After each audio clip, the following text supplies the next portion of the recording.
नमस्कार बंधुरा दा बंग बुके तुम्हादेर सकलके स्वागत।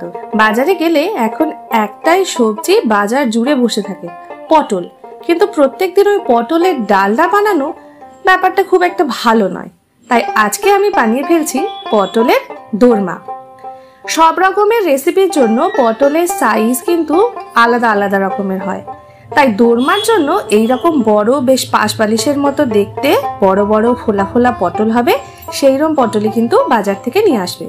এরপর পটলগুলোর গায়ের এই সবুজ যে খসখসে ভাবটা সেটা একটা ছুরি বা বটির পিছন দিক দিয়ে ভালো করে ছাড়িয়ে আঁশগুলোকে এইভাবে তুলে ফেলে গাটা একেবারে মসৃণ চিকন করে ফেলতে হবে।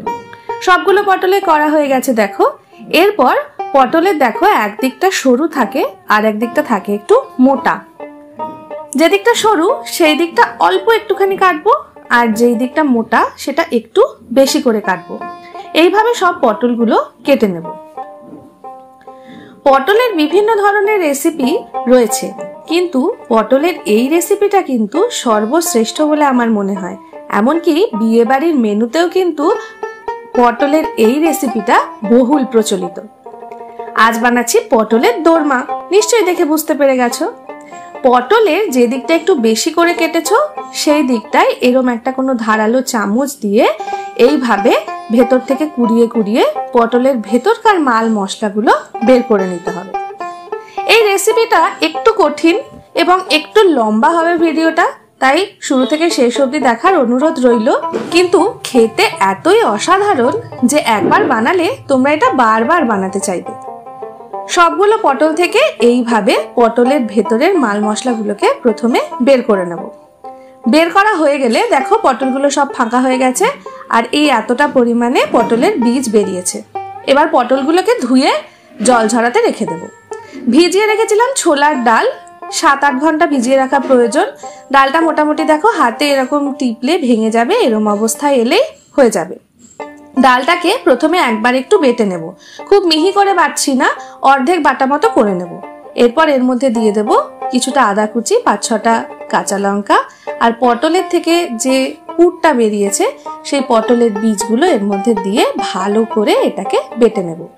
এটাও কিন্তু খুব মিহি একটা পেস্ট তৈরি করব না, হালকা একটু দানা দানা থাকবে এরকম একটা পেস্ট তৈরি করব।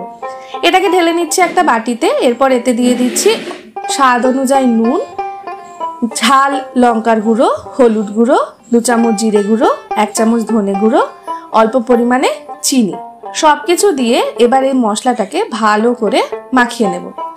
এইটা দিয়ে পটলের পুরটা তৈরি হবে। শুধুমাত্র যে পটলের বীজগুলো সেটা দিয়ে কিন্তু পুর তৈরি করলে স্টাফিংটা কম হয়ে যায়, তাই জন্য একটু ডাল পাইল হিসেবে দিতেই হয়। তো ছোলার ডাল দেওয়াটাই সবচেয়ে ভালো, এতে স্বাদ সবচেয়ে বেশি হয়। ধুয়ে জল ঝরিয়ে রাখা পটলগুলোতে এবার ভালো করে নুন হলুদ মাখিয়ে নেব। মসৃণ গাটার ওপরে এবং ভেতরে ভালো করে এইভাবে আঙুল দিয়ে নুন আর হলুদটাকে মাখিয়ে নেব। সবগুলো পটল নুন হলুদ মাখানো হয়ে গেলে পটলগুলোকে ভেজে নিতে হবে। তার আগে চলো বানিয়ে নিই পুরটা, কারণ পুরটা এরপর ঠান্ডাও করতে দিতে হবে। তাই কড়াইতে নিয়ে নিচ্ছি সাদা তেল। এরপর এর মধ্যে যে পেস্টটা তৈরি করে রেখেছিলাম সেইটাকে দিয়ে দেব। পুরটা বানাতে কিন্তু কড়াইতে একটু লেগে লেগে যেতে পারে, তবে পুরটা যখন একেবারে প্রায় তৈরি হয়ে যাবে তখন দেখবে কড়াই থেকে ছেড়ে দিচ্ছে। এই দেখো একটু সাদাটে বর্ণ ছিল, পুরটা যখন বেশ একটু ঘন হয়ে যাবে আর কষানো হয়ে যাবে দেখবে রংটা বদলে একটু গাঢ় হলুদ বর্ণ হয়ে গেছে। ছবিতেও তোমরা দেখতেই পাচ্ছ। ব্যাস এইরকম কনসিস্টেন্সি যখন হয়ে আসবে, খুব ঘনও না আবার একেবারে পাতলাও না, মোটামুটি যে পরিমাণ দিয়েছিলে তার অর্ধেক পরিমাণ এরকম আঠালো একটা চটচটে ভাব চলে আসবে, বুঝবে পুরটা তৈরি। পুরটাকে এবার একটা বাটিতে ঢেলে ঠান্ডা হতে দেব। পুরটা ঠান্ডা হয়ে নিক, ততক্ষণ আমরা পটলটাকে ভেজে নিই। পটলগুলোকে প্রথমে ভেজে তারপর তার ভেতরে পুর ভরতে হয়। আগেকার দিনে বাঙালি বিয়ে বাড়িতে এই রেসিপিটা তো একেবারে রমরমা বাজার করে থাকতো। এখনো অবশ্য অনেক বিয়ে বাড়িতে যেখানে বাঙালি আনা বজায় রাখতে চাইছে সেই সমস্ত জায়গায় পটলের দোরমা একটা স্পেশাল মেনু হিসেবে কাজ করে। বাড়িতেও বহু লোকই এখনো পটলের দোরমা বানায়, তবে প্রসেসিংটা বেশ কিছুটা লম্বা এবং অনেকটা খাটনির বলে অনেকেই ব্যাপারটা স্কিপ করতে চায়। তবে আমরা যারা খাদ্যরসিক তাদের কিন্তু বানানোটা খুব একটা কঠিন বলে মনে হয় না। ব্যাস, পটলগুলো ভাজা হয়ে গেছে। এবার ভাজা পটলগুলো একটু ঠান্ডা হলে ওর মধ্যে এই পুরগুলোকে ভরে নেব। পুরগুলোকে প্রথমে হাত দিয়ে টিপে টিপে সরু লম্বা করে নেবে, তারপর পটলের মধ্যে এগুলোকে ঢুকিয়ে দেবে। সমস্ত পটলগুলোতে একে একে করে এইভাবে পুর ভরে নিতে হবে। খুব টাইট করে পুর ভরে দেব না, আবার একেবারে কম পুরো ভরবো না।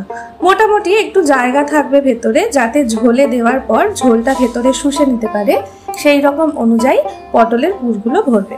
সমস্ত পুর ভরা হয়ে গেছে। 60% রান্না রেডি। বাকি 40%-এর জন্য একটা মশলার পেস্ট বানিয়ে নেব। একটা বাটিতে নিয়ে নিচ্ছি 2 চামচ আদা বাটা। এতে এবার একে একে গুঁড়ো মশলা দিয়ে দেবো। 1 চামচ হলুদ গুঁড়ো, 2 চামচ জিরে গুঁড়ো, 1 চামচ ধনে গুঁড়ো, 1 চামচ ঝাল লঙ্কার গুঁড়ো, 1 চামচ কাশ্মীরি লঙ্কার গুঁড়ো, 1 চামচ নুন আর সামান্য একটু জল দিয়ে এই একটা মশলার পেস্ট তৈরি করে রাখবো। আর একটা বাটিতে নিয়ে নেব কিছুটা টক দই। টক দইটাকে খুব ভালো করে ফেটিয়ে নেব, যাতে এর মধ্যে কোনো লাম্প না থাকে। এরপর কারিটা বানানোর পালা। কড়াইতে নিয়ে নিচ্ছি সর্ষের তেল, দিয়ে দিচ্ছি তেজপাতা, 3-4টে শুকনো লঙ্কা আর গোটা গরম মশলা ফোড়নে। ফোড়নটা হালকা একটু ভাজা হয়ে এলেই যে মশলার পেস্টটা তৈরি করে রেখেছিলাম সেটা এর মধ্যে দিয়ে দেব। এরপর তেল ছাড়া পর্যন্ত মশলাটাকে ভালো করে কষিয়ে নেব, যাতে আদার কাঁচা গন্ধটা বেরিয়ে যায়। হালকা তেল ছাড়তে শুরু করলেই এর মধ্যে দিয়ে দেব ফ্যাটানো টক দইটা। সবকিছু মিশিয়ে আরো একবার মিডিয়াম আঁচে ভালো করে সবটা কষিয়ে নেব। এই সময় দিয়ে দেব 2 টেবিল চামচ মতো চিনি। যেহেতু বেশ কিছুটা টক দই ব্যবহার করছি, তাই চিনি এখানে অবশ্যই দেওয়াটা জরুরি। একটু টক মিষ্টি নোনতা একটা দারুণ গ্রেভি তৈরি হবে তাহলে। দেখো একেবারে কষে গেছে মশলাটা, আর তেলও ছাড়তে শুরু করে দিয়েছে। মশলা কষা তৈরি। এরপর এর মধ্যে দিয়ে দেব গরম জল। যতটা পরিমাণ ঝোল রাখতে চাও তার থেকে একটু বেশি পরিমাণে জল এর মধ্যে দেবে, যাতে ঝোলটা পটলের মধ্যে ঢুকতে পারে। পটলটা তাহলে খেতেও টেস্টি হবে। আর যেহেতু পটলের মধ্যে ডাল দেওয়া আছে, তাই জন্য কিন্তু ঝোল কিছুটা টেনে নেবে। ঝোলটা খুব ভালো করে একবারে ফুটে এলে এর মধ্যে একটা একটা করে পুর ভরা পটলগুলো দিয়ে দেবো। এটা তো নিরামিষ পটলের দোরমা করছি, ঠিক এইভাবেই তোমরা চিংড়ি মাছ দিয়েও পটলের দোরমা করতে পারো, পনিরের স্টাফিং দিয়ে করতে পারো, চিকেনের কিমা দিয়ে করতে পারো। সেই রেসিপিগুলো অন্য কোনো দিন দেখাবো। দেখো ঝোল একেবারে ফুটে এসছে। এইরকম অবস্থাতেই আমি নামিয়ে নেব। ওপর থেকে তোমরা গরম মশলা গুঁড়ো একটু দিতে পারো, তবে আমি ফোড়নে গরম মশলা দিয়েছি, তাই আমি গরম মশলা গুঁড়ো আর দিলাম না। তৈরি আমাদের টেস্টি পটলের দোরমা। যদি রেসিপিটা ভালো লাগে চ্যানেলটা সাবস্ক্রাইব করার অনুরোধ রইল। দেখা হবে অন্য কোনো ভিডিওতে। আজকের মতো টাটা।